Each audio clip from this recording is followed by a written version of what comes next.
손흥민 선수가 이번 주말 울버햄튼전에서 대기록에 도전합니다. 손흥민은 현재 프리미어리그에서 소속 팀 토트넘을 제외한 19개 팀 가운데 무려 18개 팀을 상대로 득점을 기록하고 있는데요. 유일하게 손흥민에게 득점을 허용하지 않은 상대가 바로 이번에 만나게 될 울버햄튼입니다. 따라서 이번 시합에서 골을 넣게 되면 프리미어리그 모든 팀들을 상대로 골을 기록하게 되는 것이죠.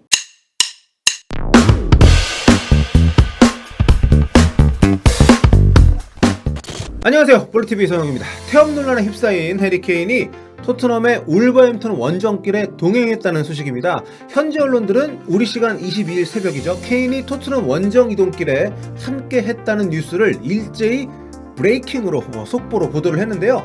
아무 부상도 없는 에이스 선수가 소속팀 원정 경기에 함께 간다는 게 속보로 올라왔다는 건 해리 케인의 거취에 대한 현지의 관심이 어느 정도인지를 알려주는 대표적인 해프닝이다, 이렇게 말씀드릴 수 있을 것 같습니다. 물론 케인의 출전 여부는 아직 미지수입니다. 누누 산투 감독이 하루 전에 가진 기자회견에서 케인 출전 여부를 아직 결정을 하지 않았다, 이렇게 얘기를 했었고요. 이적 시장의 움직임 역시 오리무중인 상황이기 때문에 데려가는 것과 경기장에 나오는 것은 다른 문제라고 봐야겠죠. 알려진 대로 해리 케인은 이미 토트넘 팀 훈련에 합류를 한 지가 좀 됐습니다. 프리시즌도 개막전도 유로파 컨퍼런스 리그 경기도 아직 단 한 번도 명단에 포함조차 되질 않은 상황인데요. 컨퍼런스 리그 포르투갈 원정에도 아예 그냥 가지도 않았었죠. 다른 개막전 선발 멤버들과 함께 런던에 남아 있었습니다. 최근 토트넘이 공개한 훈련 영상을 보면 케인 모습이 화면에 잡히는 걸 볼 수가 있는데요. 일부러 편집을 그렇게 해서 그렇게 보이는 걸 수도 있습니다만 뭔가 동료들하고 좀 서먹해 보이는 느낌도 들고, 또 영상에서도 중심이 확실하게 손흥민 선수라는 게 좀 느껴지는, 손흥민 선수 분량이 굉장히 많고 동료들하고 아주 친하게 지내는 모습이 보였기 때문에 아마 보신 분들 생각은 다 비슷할 것 같습니다. 사실 그동안 토트넘은 SNS에서 마케팅이나 소식 전할 때나 해리 케인을 거의 없는 선수 취급하듯이 지워버렸었거든요. 근데 어제 장면 영상을 보니까 케인 골이 좀 포함이 되어 있더라고요. 그래서 이런 상황에서도 울버햄튼 원정길까지 올랐으니까 현지 팬들이 케인 정말 남나? 이런 기대감 어린 댓글들을 좀 다는 모습이 좀 보였습니다.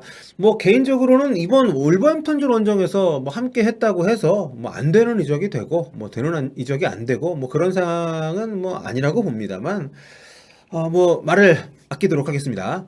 반면 개막전 결승골로 다시 한번 주가가 치솟은 우리 손흥민 선수, 영광스러운 대기록 눈앞에 두고 있어서 좋은 일로 주목을 또 받고 있습니다. 이번 울버햄튼전은 이제 손흥민 선수의 프리미어리그 199번째 출전 경기가 될 예정인데요.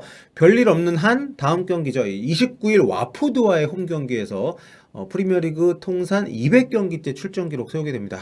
정말 이것만으로도 대단한데, 앞서 말씀드린 것처럼 이번 울버햄튼전에서는 프리미어리그 팀 모든 팀 상대 득점이라는 정말 대단한 기록을 눈앞에 두고 있습니다. 여기 보시면은 정말 대단하지 않습니까?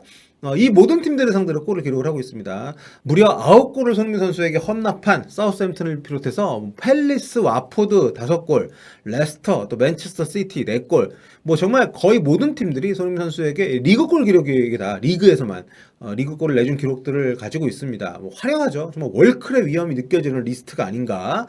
그리고 맨 아래에 보면 이제 울버햄튼, 울버햄튼 상대로는 손흥민 선수가 0골 2도움, 보이시죠? 이게 어떻게 보면 손흥민 선수가 정말 그 대단한 기록들을 세워왔고 이제 울버햄튼만 남아있다, 이렇게 보시면 되겠는데요.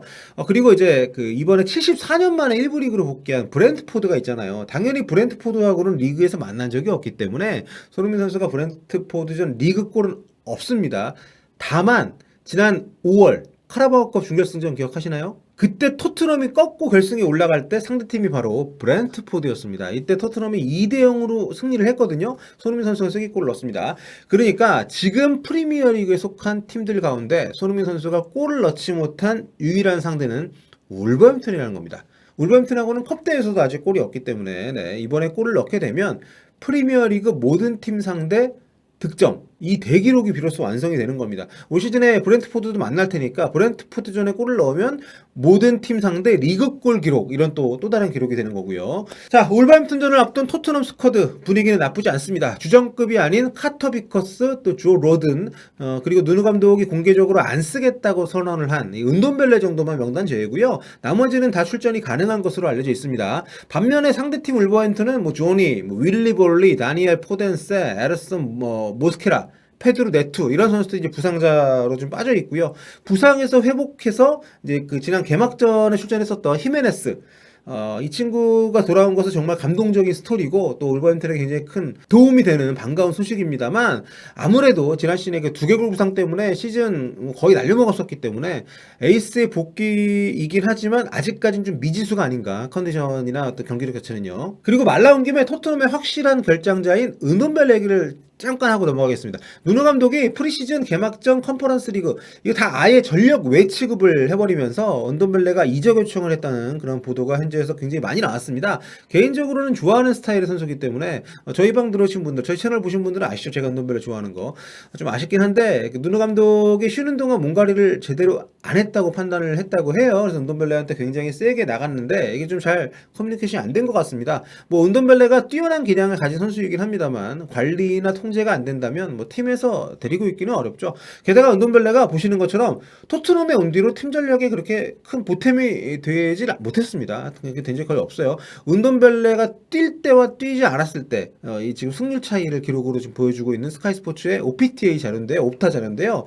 보시면은 은돈벨레가 경기에 뛰었을 때 선발이든 교체든 간에 쉬운 4경기에서 토트넘이 이긴 것보다 진 게 많습니다. 승률이 35%밖에 안 되고요. 반면에 은돈벨레가 뛰지 않은 23경기에서는 16승 4무 3패, 70% 굉장히 승률이 높았던 이런 좀 기록들이 또 있어서 은돈벨레를 너무 비싼 돈을 주고 온 것을 제외하면 사실 선수단에서 나가는 거에 대해서 직접적으로 큰 어떤 영향이 있을 것 같지는 않습니다. 여름 이적 시장이 이제 열흘밖에 안 남았기 때문에 토트넘 입장에서는 좀 서둘러야 될 것 같은데요. 어제는 바이에른 뮌헨에서 뭐 트레이드설, 제안설이 있었는데 진위는 모르겠습니다만 톨리소에 현금 얹어주고 은돈벨레 달라고 했다는데 토트넘이 거절했다는 얘기도 있고. 자, 이번 시합은 누누 감독이 불과 석 달까지만 해도 자신의 본거지였던 울버햄튼의 홈구장 몰리뉴로 가는 원정 경기인데요. 울버햄튼은 누누 감독이 떠났지만 여전히 3백 전술을 유지하고 있습니다. 참고로 울버햄튼의 누누 감독 후임 브루노 라즈라는 1976년생의 포르투갈 감독인데요. 예상하신 대로 제가 앞서 영상에서 말씀드렸죠. 누누를 울버햄튼에 꽂았던 바로 그 에이전트 조르제 멘데스가 고객인 그런 감독입니다. 자, 2019년 1월 벤피카에서 사실상 첫 감독을 맡았는데요. 시즌 도중까지 코치였다가 전 감독이 경질이 되면서 급히 물려받았는데 맡을 당시 4위였던 팀을 18승 1무 무패. 와, 정말 대단한 승률 94%의 성적으로 역전 우승을 시켰어요. 4위에서 1위로 그 스포트라이트를 받았는데 이제 이어진 2019-2020 시즌도 출발은 괜찮다가 중간부터 좀 성적이 역대급 최악으로 곤두박질 치면서 경질을 당했습니다. 그 뒤에 1년을 쉬다가 이번에 이제 울버햄튼 자리가 나서 왔는데 멘데스의 힘이죠. 누가 봐도. 벤피카에서는 주로 이제 4백을 썼는데 개막전도 그랬고 이번 경기도 3백으로 나올 것으로 다들 예상을 하고 있습니다. 토트넘으로 임대 이적설이 돌고 있는 아다마 트라우레도 선발 출전이 예상이 되고 있고요. 반면에 토트넘은 프리시즌 아스날전, 또 개막전 이렇게 선발로 나와서 승리를 이끌었던 라인업이 이번에도 그대로 나설 걸로 보입니다. 누누 감독은 친정팀과의 이번 승부를 대비해서 주전 선수들을 포르투갈 원정에 아예 데려가질 않았었죠. 최전방에 손흥민을 원톱으로, 또 루카스 모우라, 베르베인, 미드필드에는 호이비에르, 알리, 스킵, 또 포백에 탄강과 산체스, 다이어, 레길런, 골키퍼에는 요리스가 나설 예정입니다. 기대를 모으고 있는 신입 선수들 가운데는 이제 로메로가 주중 경기 풀타임을 뛰었기 때문에 이번 경기에는 나오지 않지 않을까. 브리안 힐은 벤치 출격이 예상이 되고요. 골리니를 제치고 선발 자리 지킬 것이 유력한 요리스 선수. 이번에 울버햄튼전 뛰게 되면 토트넘 선수로는 처음으로 프리미어리그 통산, 프리미어리그만 따졌을 때 300경기 출전 기록을 달성을 하게 됩니다. 프리미어리그 이전을 제외하고 말이죠. 경기는 토트넘의 2대0 또는 3대1 승리를 예상해 보는데요. 까다로운 상대이긴 합니다만 울버햄튼의 수비 쪽에 이탈자가 좀 많기 때문에 울버햄튼이 또 2010년 2월 이후로 11년 동안 홈에서 토트넘에게 승리를 한 적이 없습니다. 홈에서 최근 토트넘을 상대로 7경기 1승 2무 4패예요. 굉장히 부진합니다. 반대로 보자면 토트넘이 최근 17년 동안 울버햄튼 상대로 리그 2연승이 없다고 합니다. 근데 지난 5월 달에 홈에서 승리를 했기 때문에 뭐 그런 걸 또 감안하면 이번 원정을 또 이길 가능성은 낮다고 볼 수가 있는데 뭐 기록이란 게 그런 거죠. 이렇게 보면 이렇고 저렇게 보면 저렇고. 네. 킥오프는 22일 밤 10시입니다. 네, 당연히 폴리TV 입중계 있고요. 함께 하셔서 손흥민 선수의 대기록 달성, 해리케인의 출전 여부 지켜보시기 바랍니다. 자, 그때 뵐게요. 폴빠.